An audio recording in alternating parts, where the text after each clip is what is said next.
welcome everybody. Thanks for joining. My name is Pablo. Contact me later if you want. And I'm going to present in NarrAIcheck using AI to identify narratives for fact-checking. Yes, okay, that's just a brief introduction, but we can skip it. We can skip this one. We can actually skip this one too, and let's go straight to the examples. The core idea behind this presentation is to understand what the concept of narratives is for us. This is a working definition, okay? But we understand narratives as these kind of ideas or perceptions that are shared online and that try to influence the way people and society behaves, okay? So for example, a narrative would be, trans women are occupying the spaces of biological women. The problem with these narratives is that they don't appear explicit. Instead, they're usually hinted, right? They are combined with elements of reality and current events, and so they look like objective reality. So in this case, for example, we receive a lot of contents that say that, Spain already had artificial rain stimulation programs since 1954, and the floods have been provoked to promote the 2030 agenda, etc. They are different contents, different places, but ultimately they refer to the same narrative, which is that governments use technology to manipulate our climate, okay? You can go to the next one. The problem is that detecting narratives can be really hard because there's hundreds of contents online, narratives change across time, and they can also be quite spread.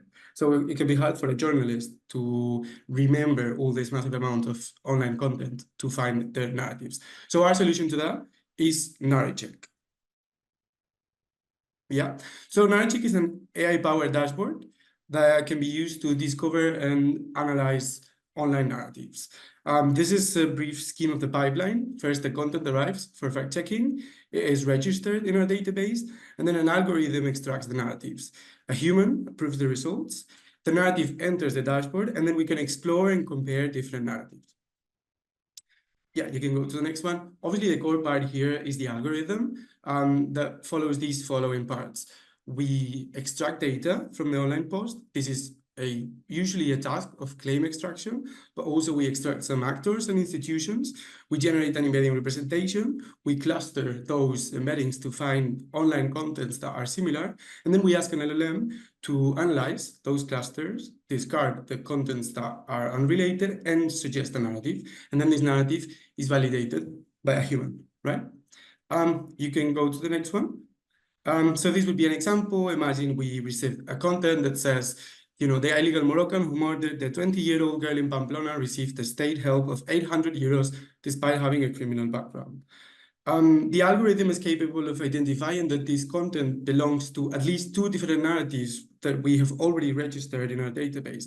One of them is immigrants defraud the aid system in Spain with impunity, and the other one is Moroccans tends toward crime, right? So it finds that and it relates that content with other contents with whom it shares these two narratives.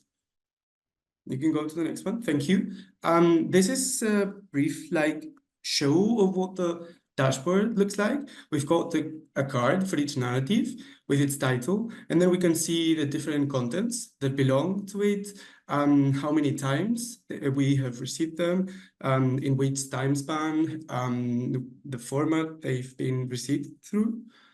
And then, yeah, you can go to the next one. Once we click in its narrative, we can see sort of its evolution across time and how the different contents have had popularity. So this is a false narrative that claimed that there were hundreds of dead bodies in a parking after the Valencia floods about a month ago. It had so many frequencies, and this is what it looks like.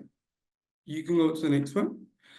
So the result is that we have a system that is quite explainable because it's modular, and it has human validation, so it's quite reliable for our standards. And then it's also scalable. We can use it in almost any language, and it can help smaller organizations get more information from the data. And what are we using it for? Well, first, we're using it for research because it's so reproducible. It can be used for academia to study disinformation and, in general, public online debate. And we are mostly using it to write our debunks because we have sort of a better way of framing them and understanding what people are talking about.